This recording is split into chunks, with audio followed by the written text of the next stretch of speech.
बचपन से ही श्री कृष्ण को माखन खाने का बहुत शौक था। जैसे जैसे वह बड़े हुए उनका माखन खाने का शौक भी बढ़ता गया। वह अपने घर में ही माखन को चोरी कर लिया करते थे। श्री कृष्ण की मां यशोदा माखन को मिट्टी की हांडी में डालकर लटका देती थी ताकि कृष्ण का हाथ वहां तक ना पहुंचे। लेकिन श्री कृष्ण और उसके दोस्त हार मानने वाले नहीं थे। एक दिन यशोदा मां माखन को मिट्टी की हांडी में डालकर लटका कर चली गई। फिर श्री कृष्ण और उनके दोस्तों ने मिलकर युगत लगाई और एक दूसरे के ऊपर चढ़ते हुए कृष्णा माखन की हांडी तक पहुंच गए। उन्होंने माखन की हांडी तोड़ दी और सारा माखन खा गए। सुदामा और श्री कृष्ण बचपन के मित्र थे और दोनों एक ही साथ शिक्षा लेते थे।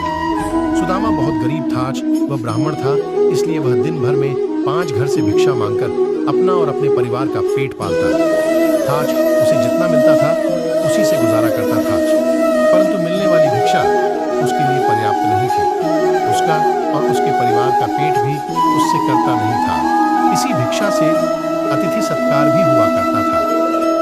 सुदामा की पत्नी को यह मालूम था कि सुदामा और श्री कृष्ण दोनों मित्र हैं। श्री कृष्ण द्वारका के महाराजा हैं। अगर सुदामा उनसे सहायता मांगेगा तो कभी भी ना नहीं करेंगे। इसलिए सुदामा की पत्नी ने सुदामा को बहुत बार श्री कृष्ण के पास द्वारका जाने के लिए कहा, परंतु सुदामा हर बार मना कर देता था। परंतु बहुत ज्यादा पर्यटन करने के बाद सुदामा मान जाता है और वह द्वारका के लिए निकल जाता है। उस समय उसके पास कोई साधन नहीं था। वह अपने पैरों पर चलता हुआ द्वारका की ओर बढ़ रहा था।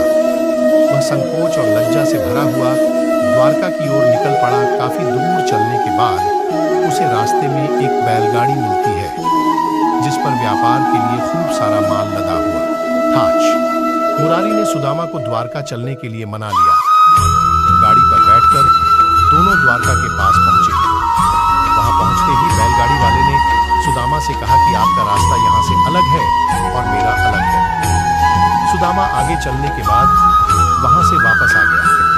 उसने सोचा कि मैं उस बैलगाड़ी वाले का धन्यवाद करके आता। सुदामा मंदिर के पीछे उसका धन्यवाद करने के लिए वहां गया तो वहां पर कोई बैलगाड़ी नहीं थी और ना ही कोई मुरारी था। उसे कुछ समझ नहीं आ रहा था। वह सोच रहा था कि एक क्षण पहले वह मुरारी से बातचीत कर रहा था, परंतु दूसरे चरण में यहाँ पर कोई भी नहीं है। सुदामा समझ गया था कि उसके मित्र श्री कृष्ण की ही कोई लीला है। वास्तव में ऐसा ही हुआ। जब दोनों की मुलाकात हुई तो वह दोनों मुरारी की घटना पर मुस्कुरा रहे थे। एक जहरीला सांप रहा करता था जिसका नाम कालिया था। कालिया इतना जहरीला था कि धीरे धीरे उसका जहर यमुना नदी के पानी को भी जहरीला बना रहा था। एक दिन उस नदी के किनारे पर एक गाय चराने वाला गया और उसने उस नदी से पानी पीना शुरू कर दिया। पानी पीते ही उस व्यक्ति की मौत हो गई। जब श्री कृष्ण को इस बात का पता चला तो कृष्ण में अपनी शक्ति से उस मरे हुए व्यक्ति को दोबारा से जिंदा कर दिया। उसके बाद कृष्ण यमुना नदी में कूद गए और नदी की गहराई में जाने लगे। नदी की गहराई में गए तो वह जोर जोर से सांप को पुकारने लगे। उस समय कृष्ण को नदी में गए हुए काफी समय हो गया था। यह देखकर लोग चिंतित होने लगे और कुछ लोग तो वहां करने लगे थे।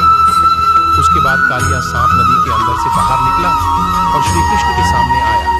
सामने आते ही श्री कृष्ण पर आक्रमण कर दिया।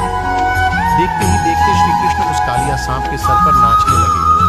वह कालिया सांप 1000 सर वाला विशाल सांप था।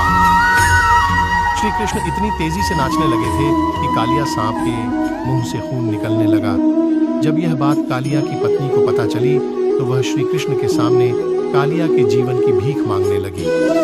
श्री कृष्ण ने कालिया सांप को जमुना नदी को छोड़कर रामायणका द्वीप में जाने के लिए कहा और उसे यह आश्वासन भी दिया उन पर कभी भी गरुड़ हमला नहीं करेंगे, क्योंकि उसके सिर के ऊपर कृष्ण के पैरों के निशान छप चुके हैं। यह सुनकर कालिया सांप